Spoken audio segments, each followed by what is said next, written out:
about the fundamental theorem of algebra.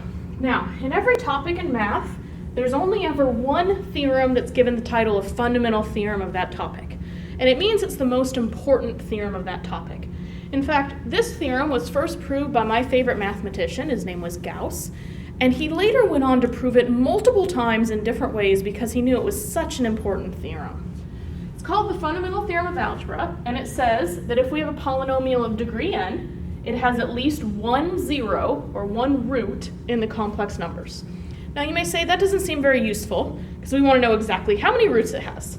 The reason this theorem is so important is because as soon as we know this, we get the following theorem, the linear factorization theorem, that says if f of x is a polynomial of degree n, it has exactly n roots in the complex numbers, as long as we're allowed to count multiplicity, or repeated roots.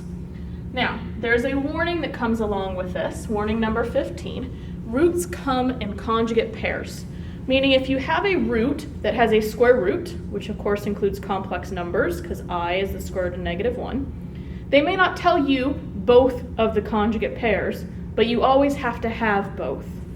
So, we're going to do two examples. You'll notice the answers are already written because I'm going to tell you how to cheat a little bit when getting these answers. If I want a polynomial whose roots are 1/2, -3, and 2 plus the square root of 3, I immediately say, well, they didn't tell me 1.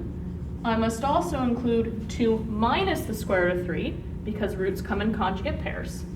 And what I'm going to do is I'm going to imagine I'm solving the answer by factoring and then do it in reverse. So if I were to solve this by factoring, the first step would be to factor, then to set each term to 0, then solve for x. I'm going to do those in reverse. So it's like I'm solving for x to get each of these answers individually. And prior to that, I would have set a factor equal to 0. So I need each of these to be equal to 0.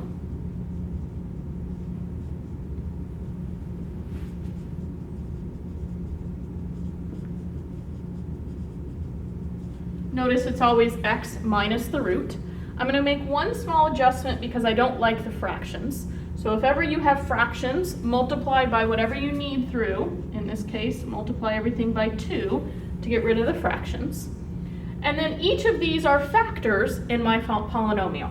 So my polynomial will be what I get when I do 2x minus 1 times x plus 3 times x minus 2 minus the square root of 3 times x minus 2 plus the square root of 3. Notice each of the factors is x minus the root, with the caveat that we cleared the fractions on the one with fractions in it. Now, to be able to get the actual answer of the polynomial, I then have to multiply these all out. Now, not only is that a lot of tedious busy work, it's very easy to make mistakes. So I'm going to tell you how to do this with two different pieces of technology. One, with a calculator. If you have a graphing calculator, it might have an expand feature. And if your calculator has an expand feature, you use the expand feature and then put in this statement, hit enter, and this is outputted. Now, not every graphing calculator has this. So if you don't happen to have a calculator with this feature, go to a website called Wolfram Alpha. There's also a fairly cheap app for your smartphone. It's one of my favorite apps. And Wolfram Alpha, you type it in English. So you will say expand, and then type in this factorization of the polynomial, and it would output the answer. Okay. Let's do one more example. Okay. I would like a polynomial whose roots are -4, 1 minus the square root of 5, and 1 plus I. I immediately say some roots are missing. Since 1 minus 5 is there, 1 plus the square root of 5 must also be there. Since 1 plus I is there, 1 minus I must also be there. And then my polynomial will have factors that are x minus each of these roots individually. So I don't have to do all these intermediate steps. I can just go straight to x minus the root multiplied through together.